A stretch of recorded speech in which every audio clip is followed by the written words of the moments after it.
Welcome back to the Pearl Report. These unmanned aerial vehicles are developing so rapidly that regulations in many places, including Hong Kong, can't keep up. Officials here having ruled out new laws to ensure safety and protect privacy.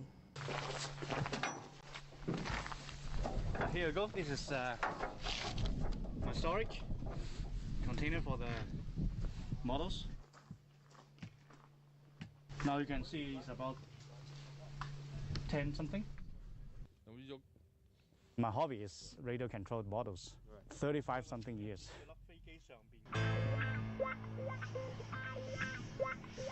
Alex Yao belongs to a group of hobbyists of remote controlled craft, the Hong Kong Model Engineering Club.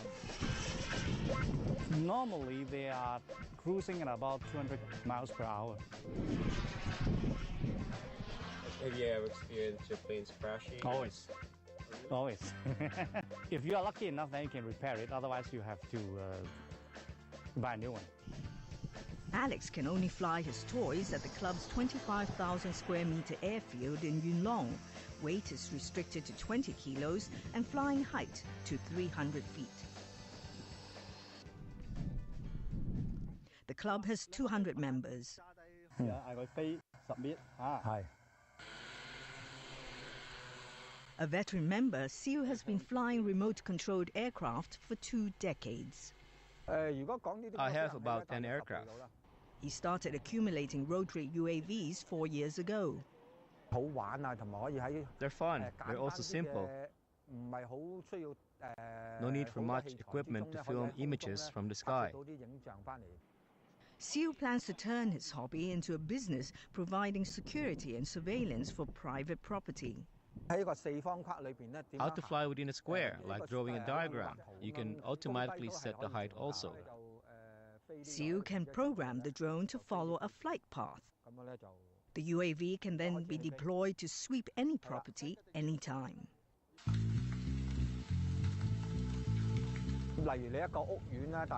For instance, a housing estate covering 30,000 square feet would basically have CCTV. If you need someone to patrol every 2 hours, you may lack the manpower to do it.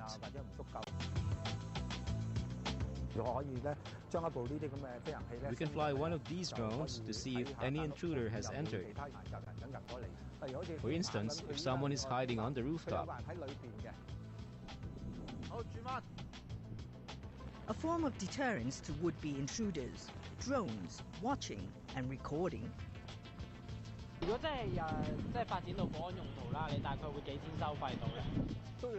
Depends on how big the place is. Below $50,000 is enough.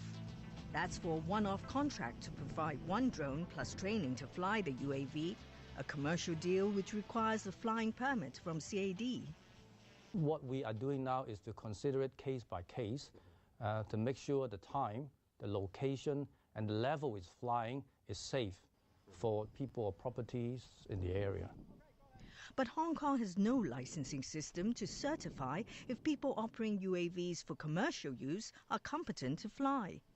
At the moment, anyone can apply for a permit from the Civil Aviation Department to do commercial aerial work.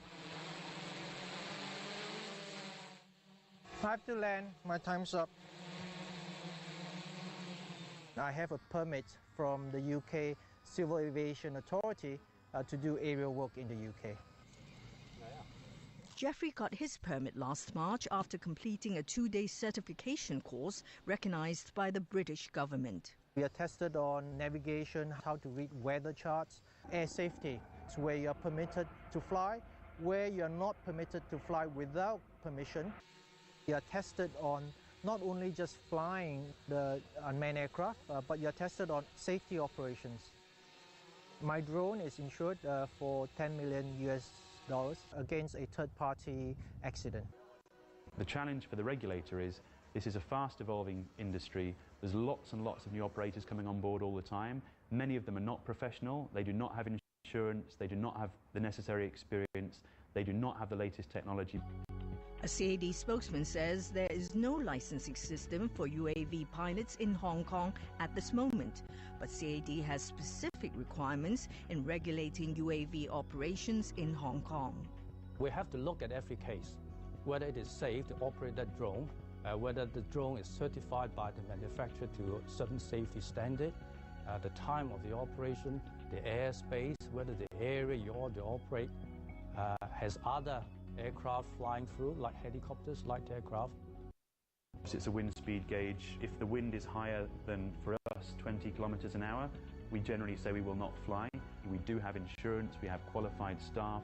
I'd be in favour of more regulations if there's a way in which that professional operators can be recognised by the CAD. Such as a requirement for pilots to be certified competent to fly UAVs for commercial use, and for a flight application to be processed faster than the 1 month it now takes CAD to approve it. Our own clients very, very rarely give us 28 days notice before a job. Particularly for movies, they might give us 2 days notice. Aviation officials do not rule out passing a new law in future. The International Civil Aviation Organization, ICAO in short, is still producing guidelines for drones or unmanned vehicles. If we got any guideline, then we'll follow it and consider local legislations. Aviation regulations for UAVs worldwide have failed to catch up with their rapid development and deployment for commercial use, especially in the United States. We were doing a video shoot in the University of Virginia, and we were selling this footage commercially. And in the US, commercial use of flying wings or drones is not allowed. Rafael Perker, an Austrian, was fined $10,000 last year, the first UAV pilot in the world to do so. The charge is reckless endangerment with an aircraft. Definitely in the United States, it's hindering a several billion-dollar industry. By just not permitting it, they say that it's outright not allowed until they come up with regulations. The U.S. Federal Aviation Authority is now drafting new regulations governing commercial UAVs to be phased in by next year. The regulations in Hong Kong are actually very reasonable. Hong Kong is very progressive. At his workshop in Kwun Tong, Rafael makes UAVs and parts like wings and frames. Most of the stuff is produced in Shenzhen, so a lot of the companies are actually setting foot here in Hong Kong, be it manufacturing or distribution or just wholesale. So I think it's a very fast and very growing market. We get this drone here, right? Patrick Kosio from Germany is the co-founder of a Hong Kong-based startup in a budding UAV industry sprouting in the city. We get this new battery technology that's almost out there. We can have much longer battery life. Patrick and his team make cameras for UAVs. Camera module here, like in an enclosed box, with interchangeable lenses. So the box is very light, it's 129 grams. Patrick. Sorry? See, this is lead. Ah, okay. Jeffrey Yim is one of Patrick's clients. The camera system does more than film this field in Yuen Long. It transmits the video to a computer in Sheung live in real time, or anywhere in the world where there's mobile phone networks. If you open up the box and you can put a SIM card in here, we get the best results on good 4G networks. And Hong Kong's perfect for that. There's like so many network carriers that have really good coverage in Hong Kong. UAVs can film, fly on autopilot, and transmit footage live in real time, a technology now causing concern over an issue far more sensitive than safety. A lot of privacy risks, and we have to be very careful. Paparazzi activities, people are spying on celebrities and taking photographs without the knowledge of the persons affected. That could be a contravention under the law. The Privacy Commissioner wants a condition to be added to any flying permits for UAVs, regardless of their weight. By requiring, that the operator actually spells out clearly to the regulator what sort of data that they are collecting, and what use would the data be put to use, and whether that will be further used by other third parties, and how long the data will be kept. The industry itself is terrified of over-regulation, because over-regulation is going to stifle creativity, which is going to stifle the products, and it's really going to stunt the technology. UAVs are still rapidly evolving. Experts say they'll soon be equipped with various sensors that could lead to many applications. One of them is search and rescue during a fire in a tall building.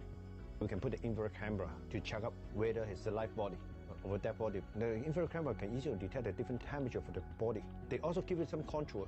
Then you can identify this kind of a body. Is a body or a machine?